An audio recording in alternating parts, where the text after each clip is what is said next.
cintaku padamu sayang.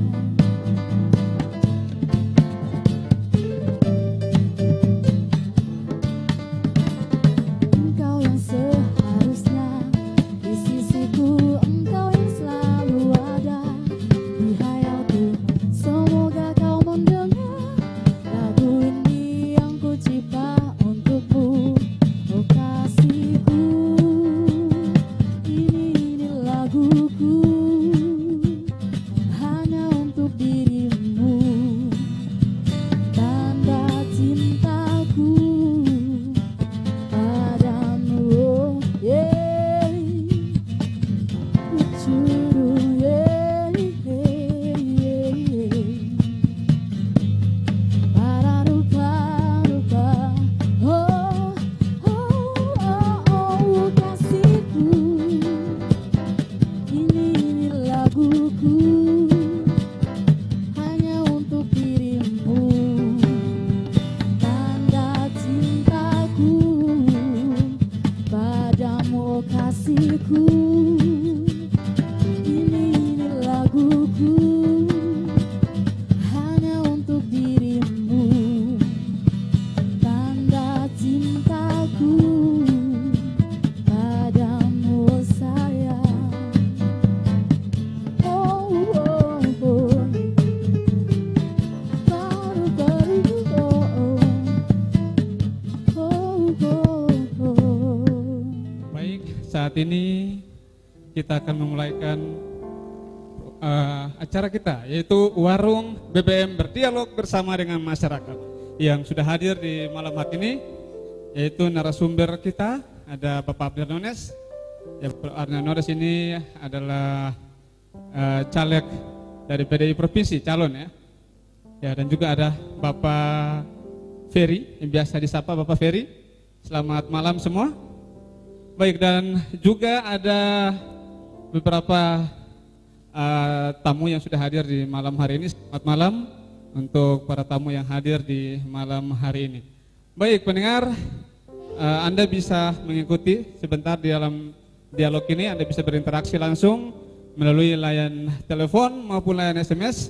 Dan bagi Anda yang punya ide-ide kreatif untuk membangun Halmahera Utara, yang ingin Halmahera Utara ini menjadi lebih baik, lebih maju dengan calon-calon legislatif yang Anda pilih nantinya, silakan Anda bisa memberikan ide-ide Anda, saran Anda maupun apa yang bisa membangun di 082347559077. Baik, dan acara ini akan dipandu langsung oleh Saudara Adrian Naleng. Ya, selamat malam Bung Adrian, silakan. Kita akan mulai diskusi kita. Acara ini terlaksana berkat kerjasama dari Kreatif Multimedia Crew CMC. Ini adalah komunitas independen yang coba digagas oleh anak muda Halmahera Utara, bekerja sama dengan Radio Pemda Halut 102,8 FM Suara Hibolamo. Saya mengundang pembicara kita yang sudah hadir di Studio 2. Selamat malam Pak Abner Nones, saya sapa dengan kasih. Kita berikan aplaus untuk teman-teman yang ada di sini, untuk Pak Abner Nones. Ya. Beliau adalah politisi yang cukup tenar di Halmahera Utara, tidak asing lagi bagi kita sekalian. Dan kali ini beliau tidak hadir dalam wajah damai sejahtera, tetapi beliau yakin dan percaya beliau hadir di sini dengan wajah gerakan untuk membangun demokrasi di Indonesia, dengan wajah yang cukup, coba senyum dulu, Honor. Ya, saya pikir Pak Abner malam ini menampakkan wajah senyum yang cukup luar biasa. Terima kasih Pak Abner Nones sudah hadir dan memenuhi undangan tim dari Kreatif Multimedia Crew dan Pemda Radio Pemda Halut. Yang kedua, pembicara kita adalah Pak Ferry, panggilan akrabnya dengan nama lengkap Lasan Silverius Bataona. Beliau adalah Wakil Ketua Informasi dan Komunikasi Partai Demokrasi Indonesia Perjuangan. Saya mengundang dengan hormat Pak untuk bisa ada di depan. Kita berikan dengan sambut dengan aplaus untuk Pak Ferry. Dan terima kasih sekali lagi untuk Pak Ferry bisa berkenan hadir memenuhi undangan teman-teman di malam hari ini. Dan juga saya menyapa teman-teman yang hadir di studio malam hari ini. Teman-teman pengurus GMKI Halmahera, GMKI Tobelo yang ada di Halmahera Utara, juga teman-teman kru dari Kreatif Multimedia yang bisa hadir malam hari ini memeriahkan acara kita. Malam hari ini kita akan mengupas tema yang cukup menarik karena tema ini kita akan bahas di tahun yang cukup spesial. Tahun ini adalah tahun politik Indonesia 2013-2014 dan tema yang disodorkan oleh teman-teman tim kreatif bekerja sama dengan Radio Pemda Halut adalah menuju pemilihan legislatif 2014. Tema yang sangat menarik ini akan kita breakdown dalam 3 bagian penting. Yang pertama, mungkin kalau kita bicara soal tema besar menuju pemilihan legislatif 2014, kita akan menemukan yang pertama, partai politik sebagai wadah yang sah untuk melakukan proses politik yang akan menghadirkan caleg-caleg, karena partai politik adalah satu-satunya wadah demokrasi yang dicanangkan, yang kita ikuti bersama, maka partai politik akan menghadirkan caleg-caleg. Nah, posisinya adalah partai politik harus punya strategi utama untuk memenangkan pemilihan legislatif 2014. Bagaimana caranya? Malam ini kita akan kupas itu. Dan yang kedua adalah pasca penyerahanan partai politik di mana ditetapkan 10 partai menjadi partai yang legal untuk bertarung dalam pemilihan legislatif 2014 nanti, akan menghadapi 2 hal. Pertama, hadirnya calon-calon baru yang saya yakin di daerah ini tidak hadir dari sebuah proses politik. Pertanyaannya, bagaimana jika mereka hadir tanpa dibekali ideologi dan tidak dikenali partai atau calon ini dengan kapasitas dan kapabilitasnya, latar belakangnya bagaimana? Ini persoalan tersendiri bagi partai politik. Ini bagaimana? Yang kedua, ada caleg yang tidak lagi memiliki partai. Persoalannya akan tidak bisa ia mengikuti partai politik kalau tidak melalui partai. Maka caleg ini akan bergabung dengan partai politik yang sah untuk mengikuti pemilihan legislatif di 2014. Bagi caleg yang punya kapasitas, kapabilitas, visi, motivasi politik yang jelas, ini akan diburu oleh partai politik. Dengan kata lain, akan dibeli oleh partai politik. Saya pikir dalam konteks ini, Pak Abner Nones ada dalam posisi ini. Tetapi bagaimana dengan partai yang tidak punya kapasitas, kapabilitas, visi, misi, motivasi politik yang jelas? Bagi mereka yang punya modal ekonomi yang kuat, paling tidak mereka akan membeli partai politik. Ini persoalan tersendiri juga bagi partai politik. Bagaimana partai politik dalam proses memenangkan pemilihan legislatif. Di studio ini telah hadir 2 narasumber dan saya memberikan kesempatan yang pertama untuk Pak Ferry dengan pertanyaan besarnya, bagaimana kira-kira dalam kondisi partai dan kondisi caleg yang seperti tadi, PDIP dalam hal ini bisa meraih kemenangan dalam pemilihan legislatif 2014. Saya persilakan Pak Ferry. Baik, terima kasih. Selamat malam untuk rekan-rekan yang ada di studio dan juga selamat malam untuk para pendengar Radio Pemda dimanapun juga berada.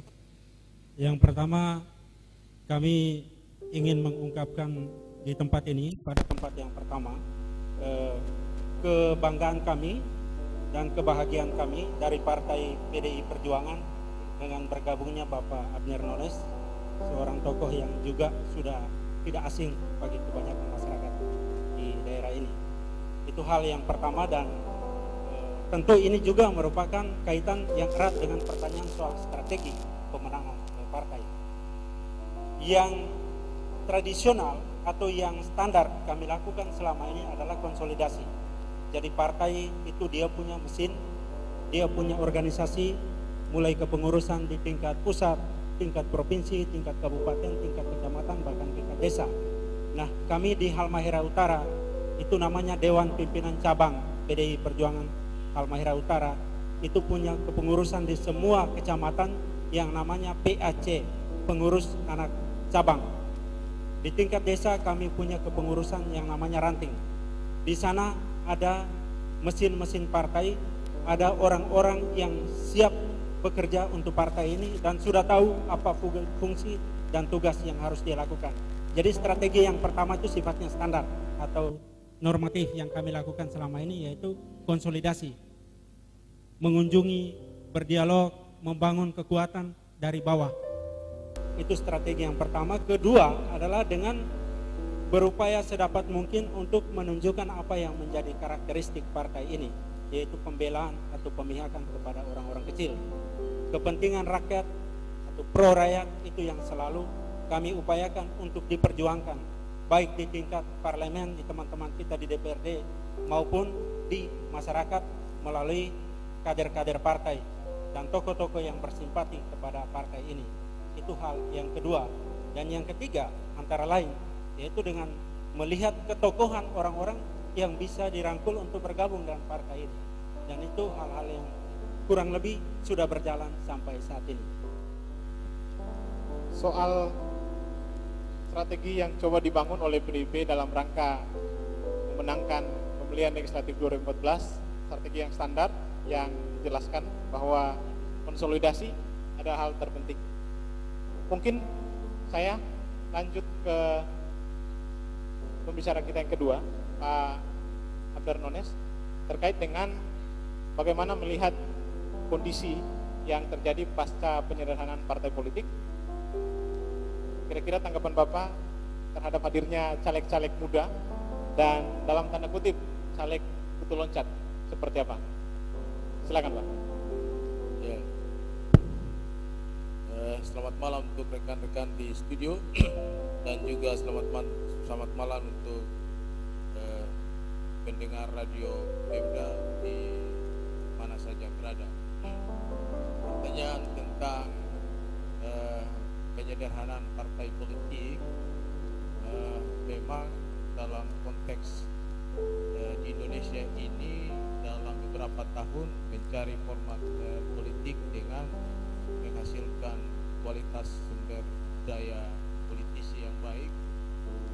Bagi saya tidak terlalu mempersoalkan soal penyederhanaan, apakah nantinya mau 10 partai atau berapapun partai, karena yang pasti orang yang akan menuju dua kan di politik kan ada dua muara yang harus dicapai. Pertama adalah soal parlemen atau rumah rakyat, tempat orang mencakapkan banyak hal, dan yang kedua adalah soal kekuasaan untuk menjadi pemerintah. Itu di partai politik itu dua muara itu. Oleh karena itu penyederhanaan partai untuk di negara-negara maju sudah menjadi hal yang tidak kita percakapkan lagi. Konteks Indonesia menuju ke sana. Jadi saya dalam konteks itu tidak terlalu mempersoalkan.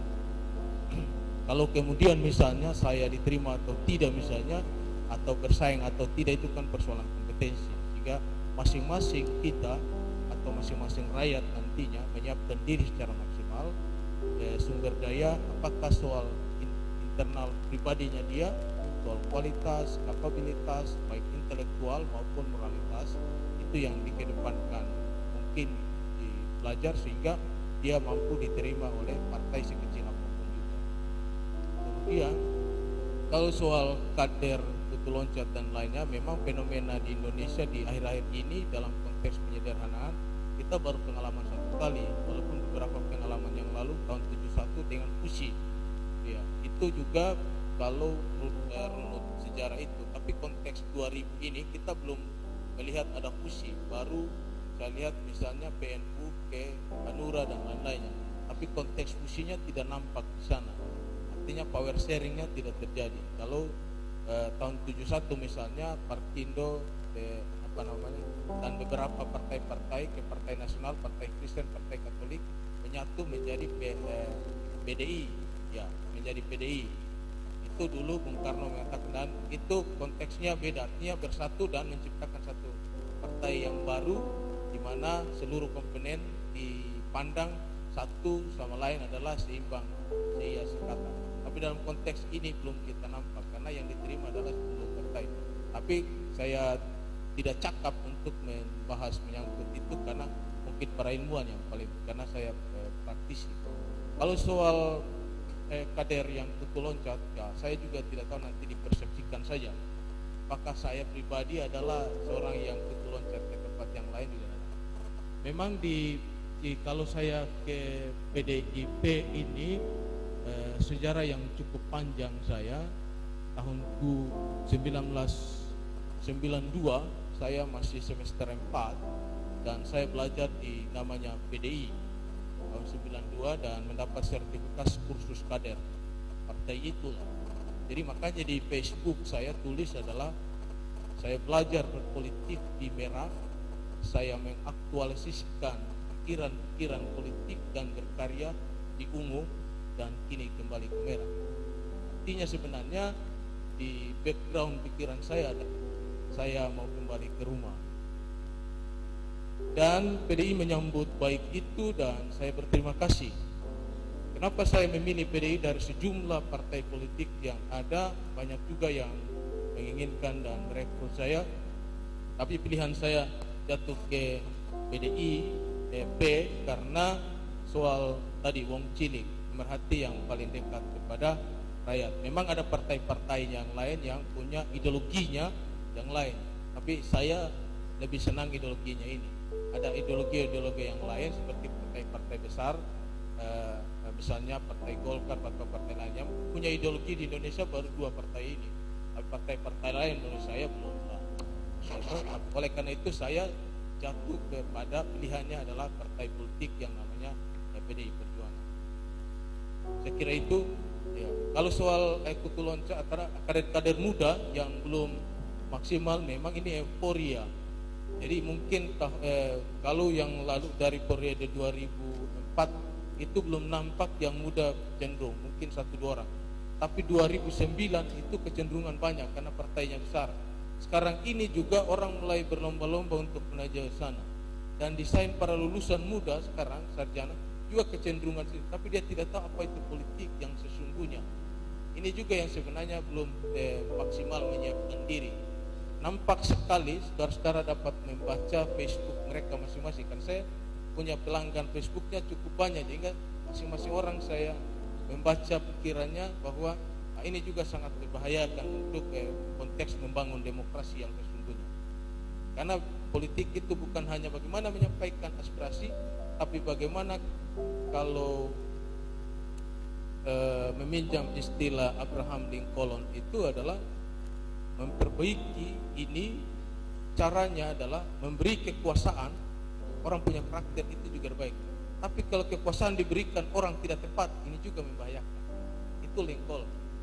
Jadi karakter yang baik terbentuk mendesain nation state, negara kebangsaan misalnya, harus orang juga adalah tepat, punya kemampuan yang baik dan mendesain semua hal dengan baik. Kalau ini dia tidak baik, maka kita menyerahkan kekuasaan ini juga membahayakan di suatu saat. Saya kira ini.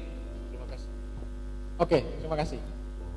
Jadi saya sebenarnya tadi agak sedikit tertarik dengan apa yang Pak Abner katakan soal kader-kader muda. Kita akan bahas itu lagi sejenak. Kita akan rehat untuk mendengar musik akustik yang ada di studio 2 ini.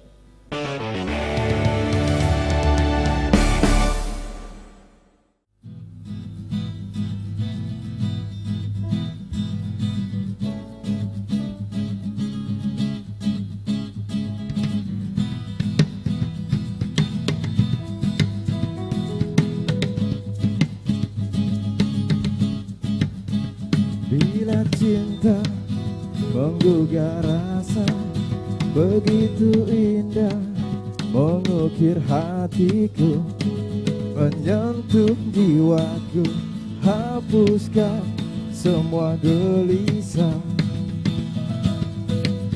Duhai cintaku, duhai pujaanku, datang padaku, tetap di sampingku. Ku ingin hidupku selalu dalam peluknya.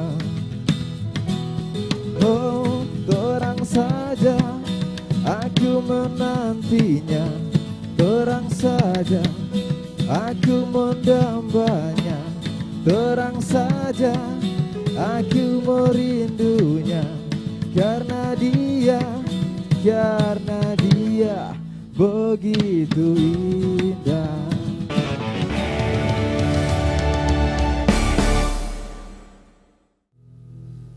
Karena dia begitu indah. Mungkin ini gambaran yang tepat bagi partai politik kita ya. Partai politik itu ternyata indah kalau dia memainkan akrobat politik yang bisa menyalurkan dinamika demokrasi secara baik. Tetapi kali ini saya lihat wajah partai politik kita, saya istilahkan dengan partai yang gatal-gatal. Jadi dari manapun kadernya, apapun latar belakangnya itu diterima dulu, tanpa pandang bulu. Jadi semua orang itu diterima dulu. Nah, paling tidak partai sebenarnya menjadi sebuah filter untuk menghasilkan kader yang berkualitas. Pertanyaannya untuk Pak Ferry, kalau tadi strateginya cenderung strategi pemenangannya keluar, sebenarnya untuk menghadirkan calon legislatif yang betul-betul punya kualitas, kapasitas, kapabilitas, visioner, dan sikap politik yang jelas sesuai dengan ideologi partai politik yang coba dibangun oleh PDIP itu seperti apa. Karena jangan sampai dari berbagai latar belakang masyarakat yang mau masuk ke PDIP itu semua diterima tanpa lihat ideologi maupun kapasitasnya seperti apa. Karena ini penting agar supaya betul-betul PDIP ini bisa hidup dengan ideologi perjuangannya. Tanggapannya seperti apa, Pak? Baik, pertanyaan ini bagus sekali karena memang ada kecenderungan umum dalam dunia politik seperti itu. Tetapi kami di PDI Perjuangan melihat proses, katakan saja seperti tadi, penggemblengan, pembinaan, kaderisasi seseorang untuk terjun dalam dunia politik, itu kami tidak hanya sebatas melihat di dalam lingkup PDI Perjuangan. Internal partai memang ada penggemblengan, pembinaan untuk menjadi seorang politisi yang baik. Tapi kami juga tidak menutup diri untuk memandang keluar. Karena di luar partai, katakan saja proses penggemblengan politik itu terjadi. Seseorang bisa berperan sangat baik di luar PDIP. Sikap-sikap dia misalnya dalam mengkritisi berbagai hal yang tujuannya untuk kepentingan publik, itu sangat bagus. Ada kepedulian untuk memperjuangkan masyarakat banyak, orang kecil. Ada hal-hal yang bagus yang dia lakukan di luar partai. Maka orang seperti ini untuk kami itu orang yang sejalan dengan ideologi partai. Ketika seseorang itu bukan anggota partai secara resmi melalui KTA-nya, tetapi dalam sikap dan prinsip dia, dalam kiprah dia di dunia politik, baik di lembaga resmi seperti DPRD maupun di hidup masyarakat sehari-hari, ketika dia menunjukkan hal-hal yang sama dengan ideologi partai kami, maka kami sangat berharap bahwa orang seperti ini bisa bersama-sama dengan kami di dalam lembaga atau partai kami. Ketika proses rekrutmen partai terjadi, kami tidak sembarangan menerima atau tidak asal menerima begitu saja. Kami juga melihat siapa orang yang datang mendaftar itu. Ketokohan seseorang itu sangat menentukan dalam penerimanya di partai. Tingkat elektabilitas dia di tengah masyarakat dalam pemilu juga menjadi pertimbangan kami. Saya berikan satu contoh, kalau yang datang mendaftar, walaupun mungkin dari PDS juga, kalau bukan seorang Bapak Abner Nones ini, kami mungkin akan berpikir-pikir, akan mungkin juga menolak. Karena kami juga melihat siapa yang datang. Bukan sekedar karena orang yang datang untuk bergabung dengan partai. Ke depan menurut kami, orang yang duduk di DPR itu boleh partai raih sebanyak mungkin, tapi bukan kuantitas. Kalau bisa orang-orang yang duduk itu bisa menunjukkan kualitas yang membuat kami bangga. Sehingga karena pertimbangan kualitas atau ketokohan itu, maka kami juga menerima dengan ada unsur selektif atau sikap selektif di dalamnya. Seperti itu. Jadi proses penggemblengan seseorang menjadi politisi tidak kami lihat hanya internal di dalam partai kami, tetapi di dalam kiprah orang itu di parlemen maupun di partai lain maupun di masyarakat luas. Demikian. Pak, tapi di partai politik kalau kita lihat untuk dunia politik praktis kan siapa yang banyak pasti dia menang. Kalau tidak mencari kuantitas dan mencari kualitas, bagaimana mungkin nanti dalam pertarungan-pertarungan politik selanjutnya PDIP bisa menang. Tapi ditahan dulu sebentar jawabannya. Bagi pendengar setia Radio Pemda Halut di 102,8 FM bisa berpartisipasi aktif untuk layan SMS di 0823 475 59077. Sekali lagi, bagi pendengar sekalian bisa berpartisipasi lewat SMS dan telepon di nomor 0823 4755 9077. Sekali lagi 0823 4755 9077. Baik, bagaimana Pak kalau seandainya partai PDIP mengedepankan kualitas, sementara di dunia politik praktis orang lebih cenderung berpikir soal bagaimana supaya kita mendapat kursi banyak. Tidak penting dulu kualitasnya, kuantitasnya dulu, karena paling kuantitasnya banyak ketua DPR itu di tangan itu, apalagi yang lain-lain. Gimana Pak? Ya, pertanyaan ini saya kira merupakan satu kritik terhadap pemilu 2009 yang lalu. Ini tepat sekali situasi yang digambarkan dalam pertanyaan ini. Karena dengan banyaknya partai politik yang ada dalam pemilu yang lalu, dengan sekian ratus ribu, untuk dapil 2 ada sekitar 700 orang yang merebut 12 kursi di sini. Dengan jumlah seperti itu, maka praktek-praktek yang seperti tadi itu mau tidak mau terjadi. Partai menarik sembarang orang untuk bergabung. Lalu siapa yang merasa uangnya banyak dan bisa membeli suara rakyat untuk bisa mendapatkan kursi, itu bisa berperan, bisa mendaftar sebagai caleg. Dan itu terjadi di pemilu yang lalu. Nah, kami juga belajar dari pemilu yang lalu praktek seperti itu. Sehingga kami berusaha untuk kali ini itu ada perhatian yang lebih khusus kepada kualitas kader di luar faktor-faktor yang lain seperti tadi, bahwa pentingnya dukungan masyarakat. Unsur ketokohan yang ditekankan oleh partai, Dewan Pimpinan Pusat Partai yang diteruskan ke bawah sampai ke tingkat kami di kabupaten, itu berarti kami harus melihat kualitas intelektual orang, kualitas moral orang, dan kualitas sosial dalam arti dukungan masyarakat. Memang sering menjadi dilema internal partai, menjadi diskusi, menjadi debat. Saya ini kader, kenapa saya tidak maju ke parlemen? Kenapa si B ini atau orang ini bisa maju dan saya tidak, padahal saya kader. Partai melihat kemungkinan orang ini mendapatkan kursi itu lebih besar daripada kemungkinan saya yang mengklaim menjadi kader ini maju mendapatkan kursi. Apa artinya pemilu kalau kita tidak mendapatkan kursi?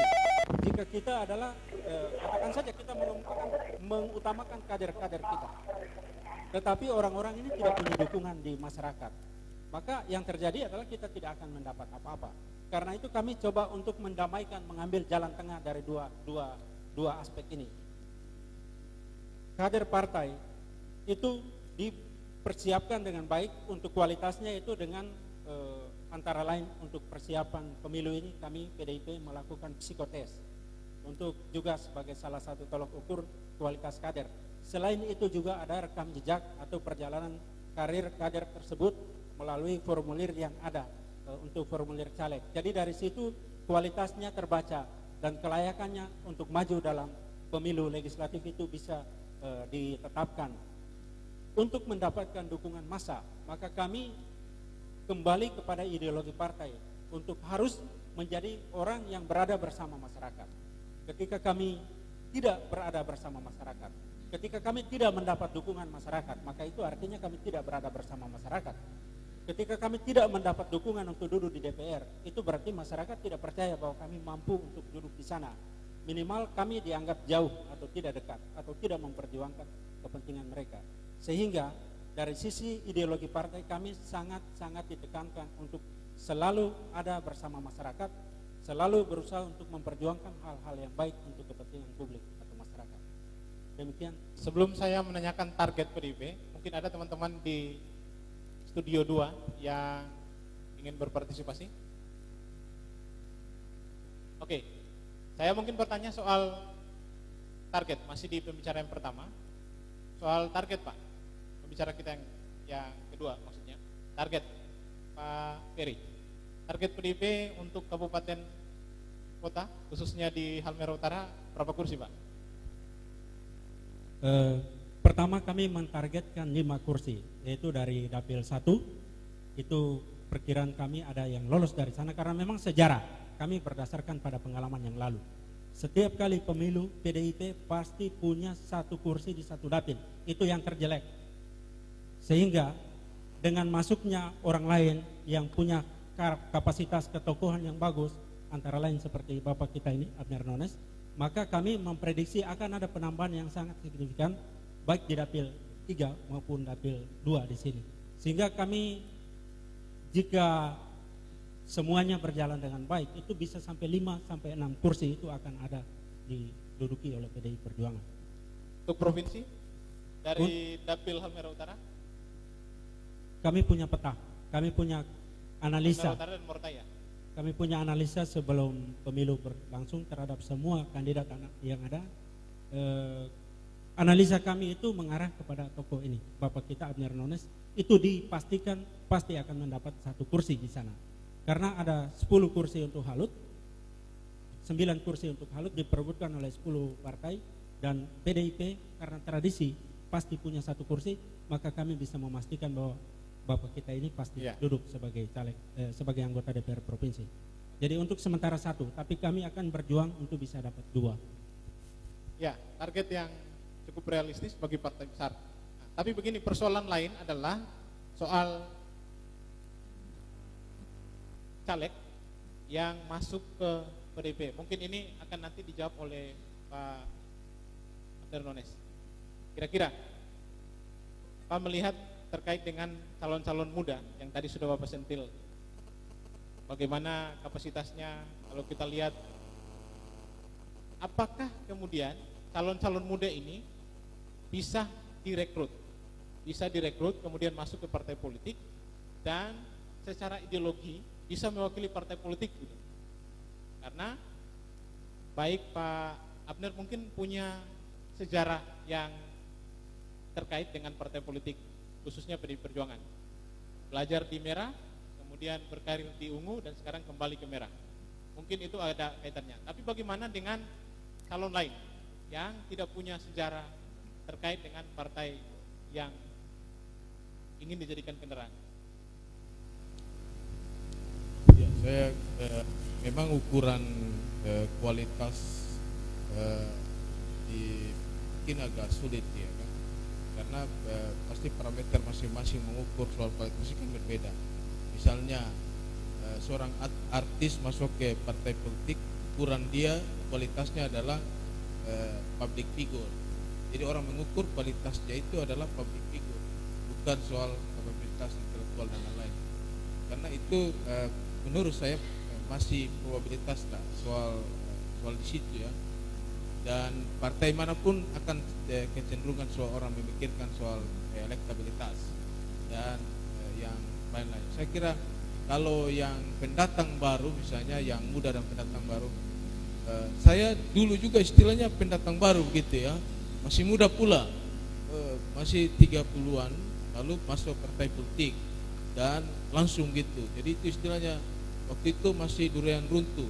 Saya dapat dan belum dilantik, banyak juga teror masuk. Saya kau baru masuk, dan bahkan ada orang mencontohkan itu, teman-teman saya waktu itu di KNPI dan beberapa teman-teman di Tebelo. Wah, itu ada orang bilang itu ini sama dengan nanti PDS kalian dijadikan sama dengan Wayamato dan AC Milan. Jadi orang-orang yang dulu Yang lama itu adalah orang Asebilan dan kami adalah Wayamato. Tapi saya dalam itu waktu saya bertekad setelah dilantik tidak akan memutarbalikkan barang ini. Saya bilang di ketua harus teguh, prinsipnya jelas, tidak boleh menjual apapun.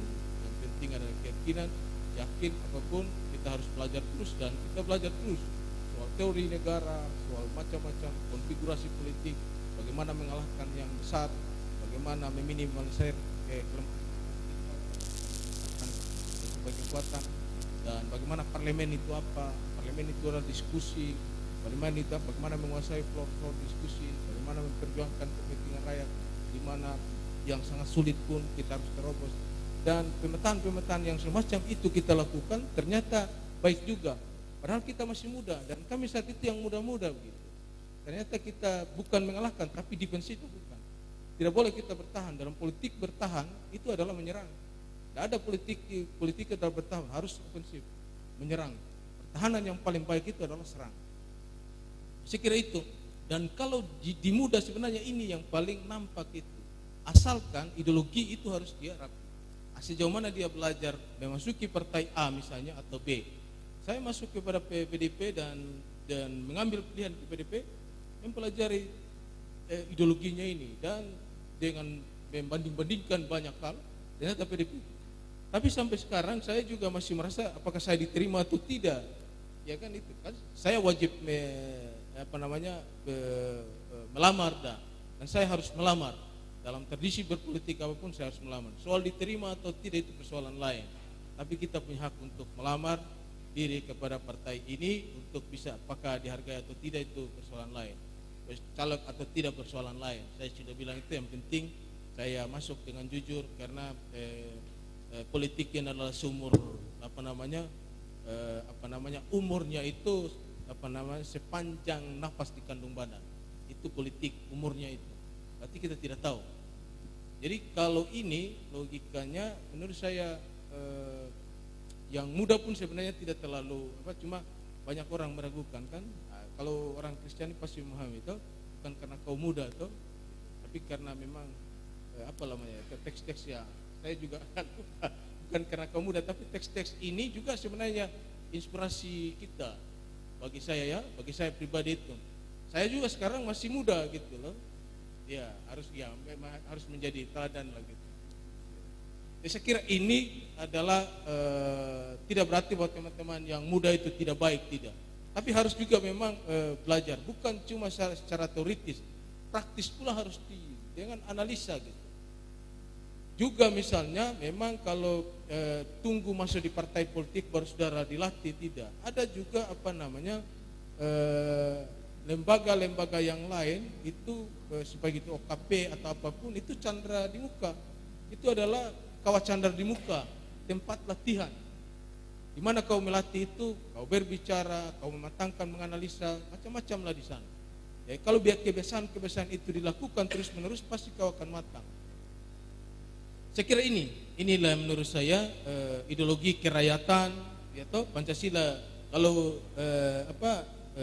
PDIP Pancasila itu sudah selesai untuk diskusi kebangsaan. Pancasila sudah selesai, nggak ada lagi kita bercerita soal Pancasila kalau di PDIP ya. Oleh karena itu saya memilih itu. Lalu kerakyatan menjadi hal yang dikedepankan, wong cilik itu. Saya kira ini menjadi menarik jawaban dari Pak Abner Nones. Teman-teman di studio ada yang ingin berkontribusi pemikiran? Ya, silakan. Saudara Riko, saudara Tommy. Okay. Sebelum Tommy, saya mengingatkan kembali untuk pendengar setia di rumah bisa berpartisipasi aktif lewat SMS maupun telepon di nomor 0823 4755 9077. Sekali lagi 0823 4755 9077. Silakan saudara Tommy. Oke, tes. Oke, makasih atas kesempatan diberikan. Pertama-tama saya berterima kasih sekali karena memang kegiatan ini cukup bagus dan baru kali ini Halmahera Utara dilaksanakan. Saya beranalisa sesuai dengan apa yang telah disampaikan oleh kedua pemateri kita di malam ini. Saya mengambil kesimpulan bahwa PDIP dihalut tidak berhasil dalam hal kaderisasi. Karena begini, kalau memang PDIP berhasil, mengapa kader di luar dari PDIP bisa dirangkul untuk masuk bergabung? Pertanyaannya, apakah ini PDIP mau agar supaya target yang tadi kembali ke 2009 kemarin bahwa satu dapil harus satu kursi, hal terburuk misalnya itu, apakah ini target PDIP? Ataukah target PDIP adalah kaderisasi kader partai? Karena kalau berbicara kader, saya kira kader-kader PDIP cukup matang-matang. Dan sedikit saya lihat juga dalam sudut yang lain bahwa baguslah kalau PDIP berprinsip bahwa tidak melihat figur yang masuk ke PDIP itu punya finansial, tapi punya kapabilitas dan dia adalah public figure. Karena persoalannya bahwa bukan saja Pak Nones yang punya public figure, tapi Andi Koli juga bisa. Kok kenapa misalnya ketika Andi Koli masuk ke PDIP, Andi Koli ditolak? Apakah PDIP melihat kapabilitas, kualitas, ataukah finansial? Bisa-bisa saja itu. Terima kasih. Terima kasih. Ada tambahan. Saudara Tommy, ya. Jadi setting kita adalah setting seperti ini dan inilah acara yang sudah didesain. Jadi kita tidak bisa melangkahi settingan acara yang sudah dibuat. Silakan, saya persilakan lagi, Meng. Baik, terima kasih atas kesempatan yang diberikan. Salam, selamat malam dan salam sejahtera untuk kita sekalian. Kerinduan saya ketika tadi dapat SMS dari teman-teman bahwa ada kegiatan seperti ini, saya kira kalau seandainya diskusi seperti ini, alangkah baiknya, ini saran untuk panitia pelaksana, kalau bisa dihadirkan seluruh partai yang lolos dalam verifikasi KPU, sehingga ini tidak ada semacam tendensi bahwa ini kepentingan PDIP. Itu yang pertama, masukan untuk panitia. Lanjut, kita sama-sama tahu bahwa di tahun 2013 ini adalah tahun politik bagi politisi dan praktisi. Oleh sebab itu, saya kira ketika tahun politik itu berjalan, maka politisi dan praktisi ini sudah mulai kehilangan arah. Ketika proses yang sudah berlangsung yang dilakukan oleh KPU Pusat kemarin, ada yang partainya tidak lolos seperti yang terjadi di Halmahera Utara, senior kita, saya sebutkan dengan kasih Pak Abner Nones, kemarin partainya tidak lolos dan sekarang akan mendaftarkan diri ke PDIP. Dan kalau ini adalah sikap PDIP untuk menerima, saya kira ini salah satu proses kehancuran bagi PDIP. Kenapa? Karena PDIP, sambung dari pertanyaan yang disampaikan oleh teman, PDIP tidak komitmen dari proses yang sudah dilakukan terhadap internal partainya. Saya sendiri, kalau seandainya sudah bergabung sekian tahun di PDIP, lantas kemudian sudah mempelajari proses di PDIP, ideologinya sudah matang, lantas kemudian pada saat mesti Pak Abner Nones yang jadi, saya sendiri mungkin tidak terima. Oleh sebab itu saya kira ke depan kalau misalnya ada waktu ataupun ada radio Pemda Halut ini melakukan proses kegiatan ini, hadirkan semua partai politik sehingga berdiskusi soal dinamika ini. Pertanyaan kemudian adalah, Oke, Meng, kita tahan sebentar, kita terima line telepon yang dari rumah dulu. Ditahan sebentar. Halo, selamat malam. Halo, selamat malam. Halo, selamat malam. Dengan siapa di mana? Dengan Bung Joni. Siapa? Bung Joni. Bung Jemi, di mana Bung Jemi? Joni. Joni. Joni Gentesen. Oke, silakan Bung Joni. Ya, sasaran tujuan untuk Bang Abner Nones. Ya. Kira-kira status Bang Abner di Dewan, kursi Dewan gitu. Beliau kan dari PDS, apa statusnya udah dibekukan oleh dari Dewan, biasanya kan ada PAW gitu, atau seperti apa tuh? Mohon dijelaskan status lah. Oke, terima kasih Bung Joni sudah ditangkap pertanyaannya. Iya, terima kasih. Oke, terima kasih Bung Joni. Ya, silakan. Saya persilakan Meng melanjutkan. Pertanyaan kemudian adalah, apakah kalau misalnya Pak Abner Nones masuk dalam PDIP, mencalonkan diri lantas menjadi pemenang dalam proses selanjutnya, apakah ini tidak berpengaruh terhadap terhadap partai PDIP atau tidak? Mungkin itu saja pertanyaan. Terima kasih. Terima kasih. Kita mungkin ke pertanyaan Tommy yang pertama soal PDIP yang tidak berhasil dalam proses kaderisasi. Ya, silakan. Ya, baik. Kami memberikan apresiasi terhadap berbagai pertanyaan yang bagus karena sifatnya sangat kritis. Saya harus menegaskan bahwa kami partai itu organisasi yang dari pusat ke daerah itu ada satu komando. Satu komando itu termasuk antara lain perintah dari DPP bahwa dalam rangka meningkatkan perolehan kursi di dalam pemilu legislatif, itu partai di semua tingkatan itu dapat melihat atau dapat merangkul figur-figur yang pertama, dia harus memiliki ideologi yang sama dengan partai. Kedua, dia mempunyai unsur ketokohan.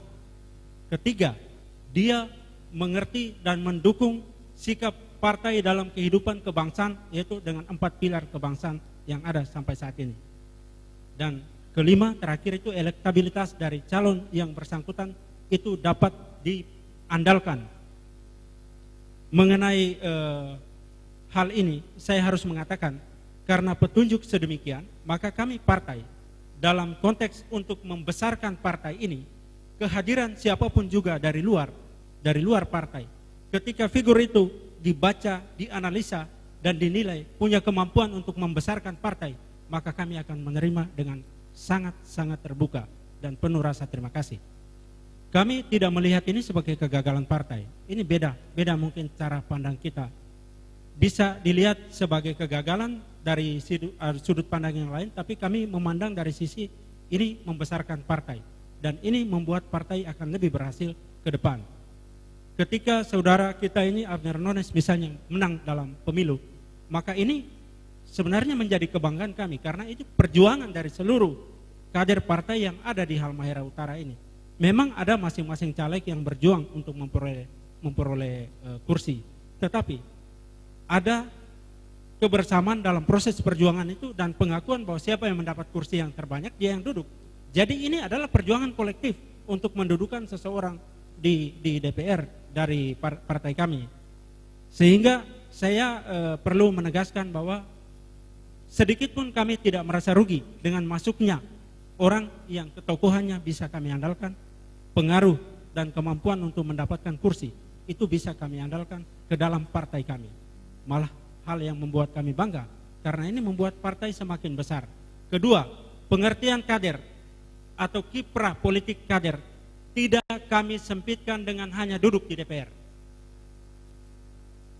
Seseorang tidak akan kekurangan kualitas kadernya atau tidak akan kehilangan kualitasnya sebagai kader kalau dia tidak duduk di DPR. Dia bisa berkiprah di masyarakat, dia bisa berkiprah di mana saja sebagai seorang kader partai. Dia bisa berpolitik di mana saja, kapan saja, tidak hanya di DPR. Karena itu, sedikit pun kami tidak merasa dirugikan oleh kehadiran orang yang bisa membuat partai ini menjadi besar ketika dia duduk di parlemen. Mungkin pertanyaan tadi dikaitkan dengan pertanyaan saudara Meng terkait dengan kegagalan kaderisasi partai. Nah, sebelum dijawab kita break sejenak untuk mendengarkan musik di studio.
Di Studio 2, kita akan melanjutkan diskusi kita terkait dengan tema menuju pilihan legislatif 2014.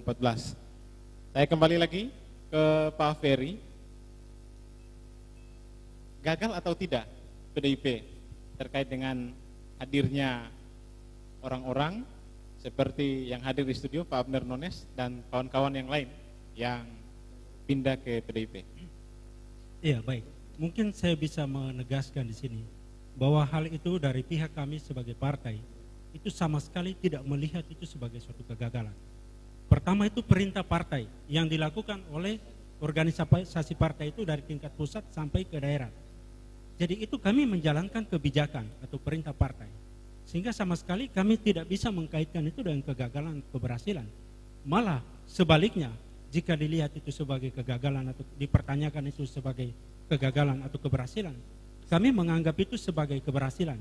Sebab sikap membuka diri terhadap berbagai hal yang positif dari luar itu jauh lebih bagus, lebih menguntungkan dan merupakan indikasi keberhasilan dibanding sikap menutup diri dan katakan saja hanya sebatas di dalam lingkungan internal partai saja. Supaya saudara-saudara, rekan-rekan semua tahu, tidak semua orang kader PDI itu mau jadi caleg. Itu perlu saya tegaskan. Tidak semua kader PDIP yang ada di Halmahera itu mau jadi caleg. Ada orang yang merasa cukup berkiprah di dalam kehidupannya bermasyarakat sehari-hari, dia cukup merasa puas dengan membawa ideologi partai dalam kehidupan dia setiap hari. Ada orang yang punya kemampuan, kapasitas untuk bisa diarahkan pada posisi sebagai caleg. Ada yang mungkin nanti di kemudian hari bisa diarahkan pada pertarungan politik untuk sebagai bupati di tahun 2015. Itu hal-hal itu ada, katakan saja menjadi pemikiran kami yang tidak terbatas pada posisi legislatif. Sehingga jika dikatakan itu sebagai atau dinilai itu sebagai suatu kegagalan, kami mengatakan tidak. Karena kami melaksanakan perintah partai untuk membesarkan partai dengan membuka diri dan merangkul potensi-potensi yang punya kemampuan untuk membesarkan partai. Jadi jelas, ini juga merupakan konsensus internal partai politik PDI Perjuangan dalam rangka meraup hasil terbaik di pilihan legislatif 2014. Oke, jelas. Berikut kita akan masuk dulu ke Pak Abner terkait dengan pertanyaan dari penelpon kita, Saudara Joni. Apakah nanti kemudian di PAW atau tidak? Mohon kejelasannya. Iya, partai anggota DPR misalnya yang partainya tidak masuk parlemen 2014 jika masuk ke partai yang masuk ke Parlemen 2014 wajib mengundurkan diri. Siapa saja, bukan hanya PDS atau partai-partai lain, itu wajib mengundurkan diri. Nanti ketika mengundurkan diri, lalu yang bersangkutan telah ditetapkan menjadi calon calon legislatif, daftar calon tetap. Setelah daftar calon tetap itu, pengunduran itu kan ada namanya persyaratan menerima partai, misalnya PDIP mengeluarkan PDS mengeluarkan surat persetujuan pengunduran atas nama Abner Nones. Nah, setelah itu PDIP KPU menggunakan itu dengan menyurati partai yang bersangkutan untuk mengganti saya, dan disitulah proses selanjutnya. Jadi setiap orang, kemarin di bulan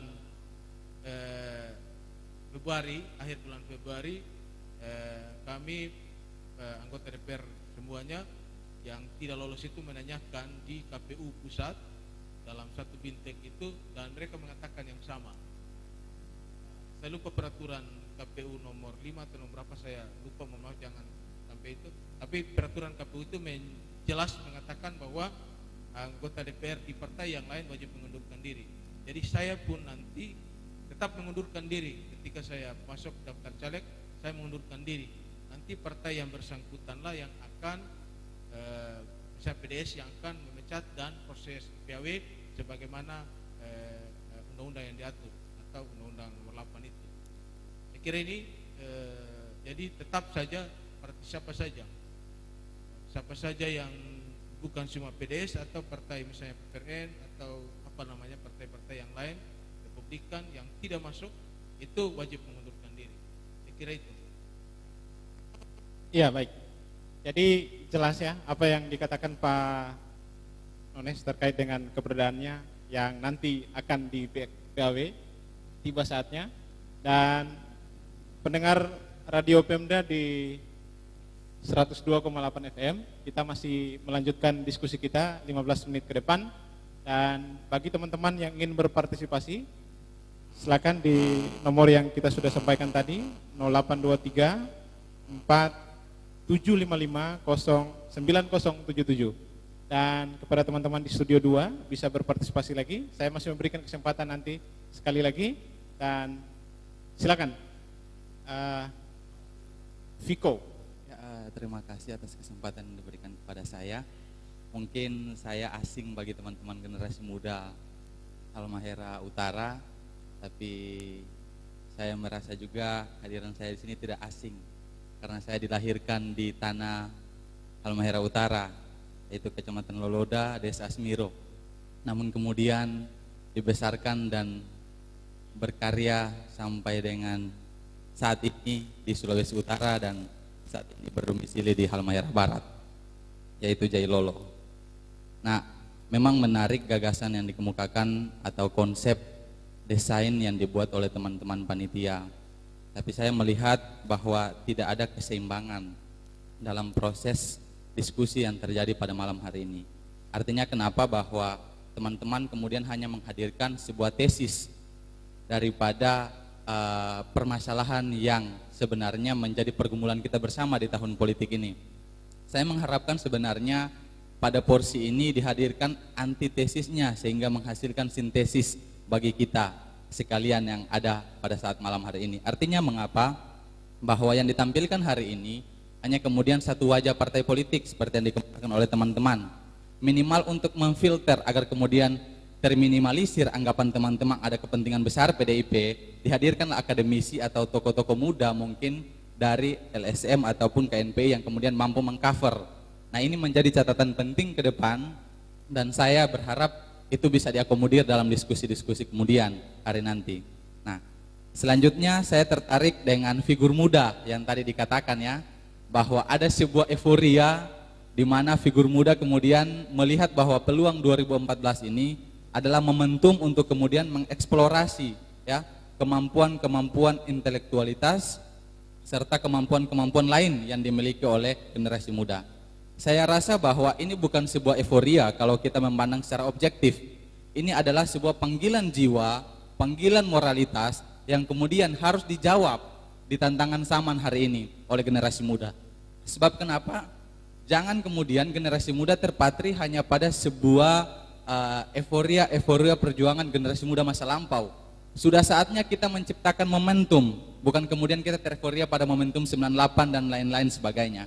Nah, oleh sebab itu, saya mengharapkan juga kemudian generasi muda Halmahera Utara jangan patah semangat ketika mungkin dalam tanda kutip PDIP dalam hal ini proses perekrutannya tidak signifikan menerima kader-kader yang dari internal partai. Tapi perlu juga kita sama-sama memfilter cara pemikiran kita bahwa saya rasa proses rekrutmen partai secara keseluruhan 10 partai ini mempunyai kombinasi yang sama. Mohon maaf, saya sekarang merupakan salah satu tim perumus dari Partai Golkar terkait dengan calon-calon legislatif yang ada di seluruh Indonesia. Saya dipakai Partai Golkar melalui DPP Soksi untuk merumuskan. Yang tadi teman-teman katakan tentang kapabilitas, elektabilitas, tingkat keterpilihan, popularitas dan lain sebagainya, itu menjadi pertimbangan yang logis dalam sebuah internal partai politik. Hari ini yang menjadi problematik ketika di dalam sebuah institusi partai politik ada kader-kader tapi kemudian tidak didukung dengan beberapa hal. Misalnya ada kemudian kader-kader yang potensial tapi tidak didukung dengan elektabilitas di lapangan, tingkat keterpilihan masyarakat. Nah, ini yang menjadi pemikiran dari partai politik untuk kemudian mempertimbangkan. Ada juga kemudian kader-kader internal partai yang mempunyai elektabilitasnya tinggi tapi tingkat popularitas dan tingkat pendanaannya lemah gitu. Oleh sebab itu ini yang menjadi pertimbangan-pertimbangan. Makanya saya merasa bahwa kalau kita kemudian internal partai berbicara tentang kriteria, ada 4 hal yang sangat penting bagi saya secara pribadi dan mungkin ini gagasan nantinya untuk generasi muda Halmahera Utara.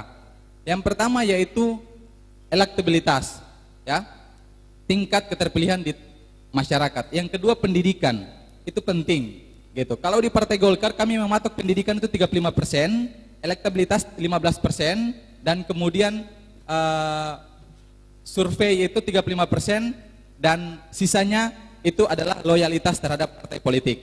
Ini yang menjadi pertimbangan di Partai Golkar semisalnya. Dan ini mungkin kemudian menjadi rujukan untuk banyak partai sehingga muncullah psikotes dan lain sebagainya. Nah, saat malam hari ini saya ingin merekomendasikan gagasan pemikiran untuk generasi muda Halmahera Utara. Marilah kita jangan mencoba melihat dari sisi yang subjektif terkait dengan proses rekrutmen politik dalam internal partai. Hal-hal tadi itu mendukung semuanya. Bagi saya secara pribadi, saya diskusi dengan Abner Nones, saya mengemukakan 4O untuk mampu bersaing menuju tahun 2014. O yang pertama yaitu otak, tentu kualitas gitu. O yang kedua yaitu otot, tentang bagaimana langkah-langkah konsolidasi dari setiap masing-masing figur menuju tahun 2014 di pemilihan legislatif. Dan O yang ketiga tentu ongkos. Kita tidak bisa menafikan bahwa hari ini dalam momentum politik apapun ongkos sangat diperlukan. Kalau kemudian otak menunjang, otot menunjang, ongkos menunjang, pasti O yang terakhir akan jalan, yaitu oke di kalangan masyarakat. Kalau 4 ini mampu diterapkan oleh generasi muda, saya pikir tidak menjadi masalah untuk kita menghadapi 2014. Terima kasih. Ya, terima kasih Viko, pemikiran kontributif yang konstruktif untuk kita malam hari ini. Ada Mas Andi. Jauh yang saya mengikuti proses ini, kalau kita mau jujur bahwa PDIP ini adalah salah satu partai yang sudah lama berkarya di Republik ini.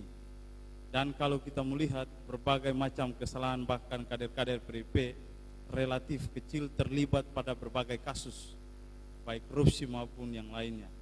Oleh sebab itu saya sangat mengapresiasi PDIP dari pusat sampai ke daerah. Itu yang pertama. Yang berikut adalah kita melihat soal proses pengkaderan PDIP yang ada di Halmahera Utara. Benar kegelisahan teman-teman mengatakan bahwa PDIP belum bisa dikatakan berhasil. Karena hal yang kecil saja, misalnya ketika terjadi bencana misalnya di salah satu daerah yang ada di Halmahera Utara, PDIP yang dimana tercatat bahwa mereka punya kekuatan suara di situ, belum tentu mereka datang untuk melihat. Jadi sebenarnya yang dinamakan partai nasionalis adalah partai yang berpihak pada apa yang menjadi kebutuhan rakyat. Apalagi moto PDP itu selalu dengan PDI perjuangan berjuang, berjuang pro rakyat dan sebagainya. Kadang-kadang moto yang seperti itu, saya senang memakai kata berjuang. Makanya dalam SMS saya tanda tangan saya pakai berjuang. Berarti tadi Bapak yang SMS saya berjuang ya? Iya. Karena tapi bukan berarti karena saya terkontaminasi dengan PDIP. Tapi karena saya senang dengan kata itu. Iya. Jadi saya kira begini, pertanyaan kritis saya kemudian adalah, ingat bahwa meskipun kita ini sudah melewati beberapa tahun ketika kita terlepas dari bencana sosial yang kemudian melahirkan primordial yang berlebihan, yang kemudian tertanam dalam batin orang Halmahera Utara, bahkan Maluku Utara pada umumnya. Pertanyaan saya kemudian adalah, sebagai partai nasionalis, dia kan harus mampu menjembatani akan luka batin mungkin yang mungkin masih tersimpan. Jadi jangan heran kalau realitas membuktikan ada fanatisme yang berlebihan, lalu kemudian dia mau menunjukkan, oh saya nasionalis, tapi dibalik dari itu belum tentu dia menampakkan nasionalismenya. Pasti tetap dia kembali pada warna dia yang sesungguhnya. Oke. Bagaimana PDIP mensikapi ini? Ya. Terima kasih, Mas Andi. Terakhir yang di belakang 2 menit saya berikan kesempatan, waktu kita terbatas. Silakan. Baik, terima kasih. Saya mohon maaf terlambat sehingga saya tidak kurang punya bayangan tentang apa yang kita bicarakan di hari ini. Sebutkan nama jelas biar pemirsa di rumah bisa dengar. Oh ya, Doraino Hohari. Baik, terima kasih. Saya kira ini forum diskusi dan saya dari tadi cukup mendengar lebih banyak kita bicara soal PDIP. Saya mau hapus saja itu soal PDIP. Yang saya mau bilang bahwa memang pencanangan tahun politik tahun 2013 ini menyebabkan banyak hal terjadi. Termasuk di mana ada banyak tokoh-tokoh yang berpindah partai. Selain karena partai sebelumnya tidak lolos pada pemilu 2014, juga karena hal-hal lain yang kita belum tahu. Karena bukan cuma Bung Abner, di Maluku Utara saya bukan cuma Bung Abner yang pindah partai, ada begitu banyak. Malah ada dari partai politik, misalnya PDIP yang lari ke partai lain. Saya punya koran hari ini menyebutkan Bung yang Ishak Nasir PDIP itu ke Nasdem. Apa yang menjadi pertanyaan adalah sebenarnya fenomena ini apa yang menjadi penyebabnya? Tentu saja semua partai politik wajib mengintrospeksi dirinya tentang apa yang telah mereka kerjakan di waktu-waktu yang lampau.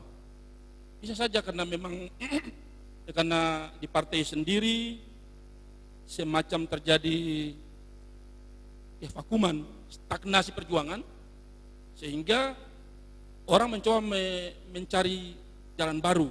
Mungkin Bung Abner bukan di situ, bukan bagian dari itu. Tetapi kita berharap bahwa tokoh-tokoh muda yang potensial wajib hukumnya untuk mendapatkan partai politik maju di 2014. Saya punya bayangan bahwa tidak ada yang abadi dalam politik. Tentu orang semua setuju. Nah karena itu melompat sana melompat kemari itu juga bagian dari politik. No problem. Tetapi yang utamanya adalah berjuang untuk kepentingan banyak orang. Itu poin saya. Terima kasih. Iya, terima kasih. Jadi pernyataan yang coba men-stressing diskusi kita malam hari ini. Mungkin hal terakhir yang perlu dijawab terkait dengan pertanyaan Mas Andi tadi soal bagaimana PDIP sebagai partai nasionalis kemudian menjembatani pemikiran primordial yang sudah seakan-akan menjadi bagian dari pola hidup, bukan saya di dunia politik ya, tapi hampir di keseharian kita. Silakan Pak Ferry. Baik, terima kasih. Sebelum menjawab itu ada satu hal yang tadi menarik disentil, misalnya perhatian ketika terjadi bencana. Ada suatu peristiwa ketika terjadi bencana banjir di Kau Barat, itu anggota DPR dari PDIP itu turun ke sana, ke daerah itu. Mungkin dari pribadi dia apa yang dilakukan terbatas, tapi melalui fraksi, melalui teman-teman DPR ada hal-hal yang diperjuangkan, diusahakan untuk membantu masyarakat di sana. Itu ada langkah konkret yang dilakukan untuk itu. Yang kedua, menyangkut soal partai PDI sebagai partai nasionalis, kami selama ini selalu berusaha untuk mengutamakan dan mengedepankan nasionalisme itu. Dalam struktur kepengurusan partai, selalu kami usahakan ada perimbangan antara semua komponen, termasuk komponen agama di Halmahera Utara ini. Dalam susunan caleg juga demikian. Kami bahkan sampai saat ini ada upaya kami untuk masih terus untuk kalau boleh ada calon dari kalangan misalnya ya di sini kami seringkali mengalami kesulitan merangkul teman-teman yang muslim. Kami tetap berusaha untuk itu sehingga ada perimbangan dalam komposisi caleg di PDI Perjuangan, dan itu dilakukan dan diusahakan itu harus memberikan warna nasionalisme seperti itu di dalam partai, di dalam berbagai aktivitas. Hal itu selalu kami utamakan. Saya kira itu yang bisa saya jawab malam ini. Pertanyaan kita terakhir sebagai closing statement Bapak nanti dalam acara ini, kira-kira proses perekrutan PDIP selama ini yang jalan untuk dihubungkan dengan target PDIP, kira-kira PDIP sendiri optimis bisa meraup suara yang tadi atau tidak? Kami sangat optimis untuk meraup apa yang dikatakan tadi. Kemudian saya sedikit menegaskan lagi bahwa komposisi caleg itu dalam pembicaraan kita malam ini tadi itu terkesan seolah-olah ketika satu orang masuk atau dua orang masuk itu seluruhnya dari kalangan luar. Sekitar 80% itu kader partai yang digembleng di dalam partai. Yang 20% itu teman-teman yang kami rekrut dari luar yang punya kemampuan untuk bisa mendapatkan kursi dan punya ketokohan lah seperti itu. Ya, terima kasih.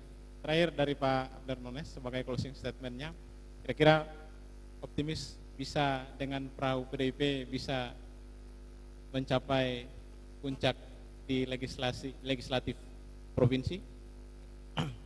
Seorang politisi pasti optimis lah.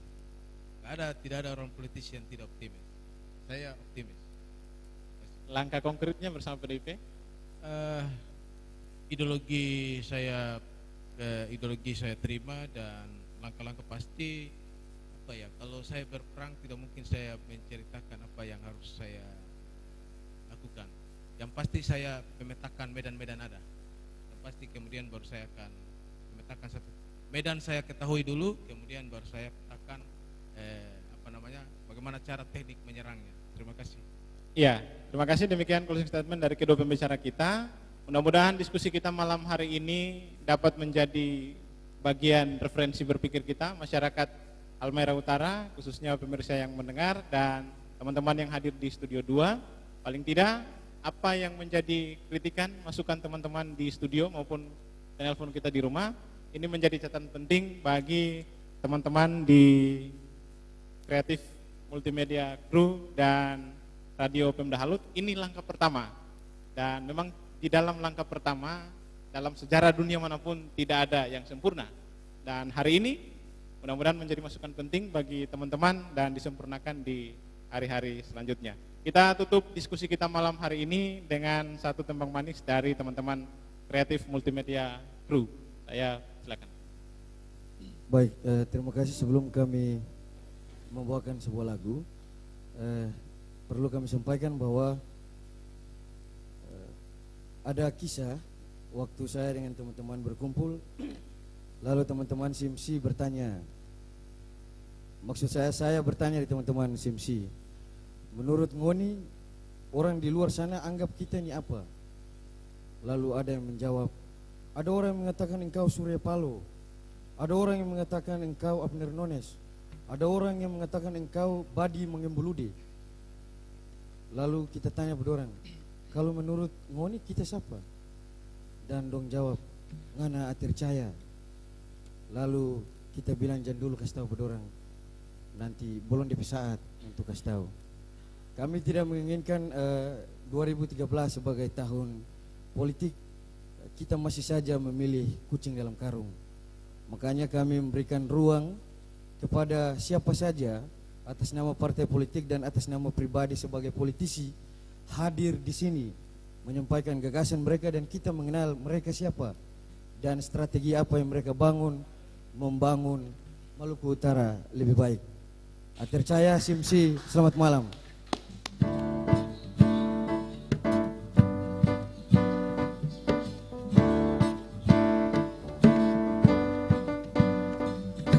Untukmu yang duduk sambil diskusi, untukmu yang biasa bersafari di sana di gedung DPR,